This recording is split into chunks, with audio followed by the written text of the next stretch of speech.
Bonjour et bienvenue à vous sur Matin TV. C'est désormais connu, la cohésion d'équipe constitue un enjeu de performance pour les entreprises. Malgré cette réalité, certains managers optent plutôt pour la division de leurs équipes. Comment expliquer cette stratégie? C'est ce qu'on va découvrir avec Sana Hanin, coach en développement personnel. Sana, bonjour. Bonjour, Merci d'avoir accepté encore une fois notre invitation. merci à vous. Alors, Sana Hanin, diviser pour mieux régner, c'est une stratégie qui a été adoptée depuis des années par les managers des entreprises. Est-ce qu'il existe encore?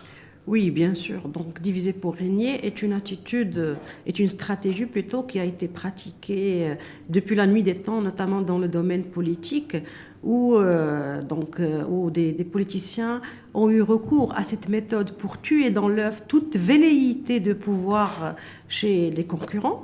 Et donc, de ce monde un peu politique, elle s'est transférée dans le monde de l'entreprise. Mais comment on peut l'expliquer? Elle s'explique par une volonté de puissance chez certains managers, mais, le grand mais, elle est jumelée à une certaine... c'est un manque de confiance en soi et notamment un sentiment d'insécurité et qui se reflète donc dans certaines pratiques d'un management qu'on appelle un management négatif. Sana, vous avez parlé justement d'une volonté de puissance. Est-ce qu'on peut parler peut-être d'un manque de compétences ou d'une peur d'être dépassé par ses collègues? La stratégie de diviser par régner n'est pas forcément liée à un manque de compétences parce qu'un manager, il peut être très compétent, mais comme j'ai déjà parlé, donc du fait qu'il se sent en insécurité ou bien du fait d'un manque de confiance en soi, il préfère diviser son équipe pour mieux régner. Donc ce n'est pas forcément lié à l'incompétence et parfois certains managers, pour masquer un peu leur incompétence dans un certain domaine, ils ont recours à la division. Mais tout ce que je peux préciser, c'est que lorsque le manager est dans la stratégie diviser pour régner, il n'est pas dans le leadership. Un leader, un vrai leader, il n'a jamais recours à cette méthode un peu machiavélique et comme j'ai dit, elle fait partie du management dit négatif. Donc pour vous, c'est plutôt lié à un manque de confiance en Exactement. soi et qui peut justement avoir des impacts très néfastes sur la performance des collaborateurs. En outre de la performance, donc cette stratégie, elle démotive.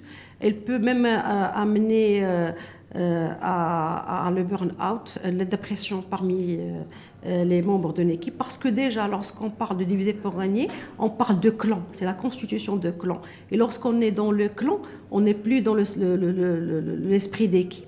Donc, il y a plusieurs méthodes qui sont utilisées par le manager pour instaurer cette stratégie ou bien cette politique pour diviser pour régner. Par exemple, le favoritisme, lorsqu'il va favoriser certaines personnes qui sont plus proches de son opinion par rapport à d'autres. Lorsqu'il va jouer sur le filtrage ou bien la divulgation de l'information, il va informer les uns et il ne va pas informer les autres. Lorsqu'il va, pour la distribution des gratifications, il va gratifier les uns, il ne va pas gratifier les autres. Ou bien il va semer la zizanie par des appréciations négatives sur quelques membres de son équipe. Donc toutes ces stratégies un peu machiavéliques, ils vont créer un climat exécrable au sein de l'équipe. Donc il y a la haine peut-être qui va naître entre les membres de l'équipe et tout ça va sûrement impacter la performance de l'entreprise. Et parfois, cette politique de diviser pour régner prend de grandes ampleurs lorsque les enjeux stratégiques d'une entreprise sont grands. Par exemple, lorsqu'on a une entreprise qui emploie plus de 500 personnes, où les enjeux vraiment sont syndicaux et autres sont vraiment très, très importants. C'est vraiment dommage qu'il y a encore des managers qui optent pour cette stratégie. Sachant, comme j'ai dit au départ, la cohésion d'équipe, c'est ce qui fait la performance de l'entreprise. Exactement. Donc, et à partir de là, donc, le collaborateur ne doit pas tomber dans le panneau. Je m'explique. Donc, c'est-à-dire pour contourner cette un peu stratégie, ou bien lorsque les collaborateurs prennent conscience de certains stratagèmes de leur manager, il vaut mieux ne pas tomber dans le panneau et essayer d'être performant dans son travail, dans sa tâche, et se perfectionner dans ce qu'il fait, tout en gardant de très très bonnes relations avec ses collègues. C'est évident de le faire? Oui, c'est jouable, c'est faisable, parce que la clé, c'est la prise de conscience. La clé, c'est lorsqu'on refuse de tomber dans le panneau et en ne rentrant pas dans ce jeu psychologique un peu machiavélique. Concrètement, qu'est-ce qu'on peut faire pour ne pas rentrer dans ce jeu psychologique, si on peut l'appeler comme ça? Concrètement, on se concentre sur sa tâche, c'est-à-dire on fait bien son travail et on essaie malgré tout de garder de très bonnes relations avec ses collègues. Quand vous dites malgré tout, c'est-à-dire qu'est-ce qu'on peut faire? C'est-à-dire être cordial avec ses collègues, partager l'information, collaborer, être dans la bonne volonté, essayer créer de la bonne ambiance, tout ça. Donc tous ces conseils sont utiles pour...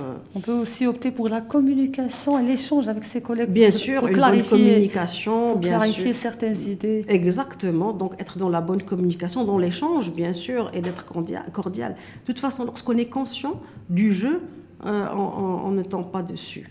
On ne tombe pas dedans, pardon. Donc la prise de conscience est le plus important. Et après, le comportement, ils coulent de source après, lorsqu'on est conscient de ce stratagème initié par le manager. Sana Hanine, vos conseils pour tous ceux qui nous regardent aujourd'hui? Mes conseils, ils s'adressent plus précisément aux managers. Ils ont plus à gagner à être plus transparents avec leurs équipes et en partageant leur vision globale avec l'ensemble de l'équipe et essayant d'être équitables. Donc c'est mieux pour eux, pour leurs collaborateurs et pour l'entreprise. Donc voilà, c'est mon conseil. Merci.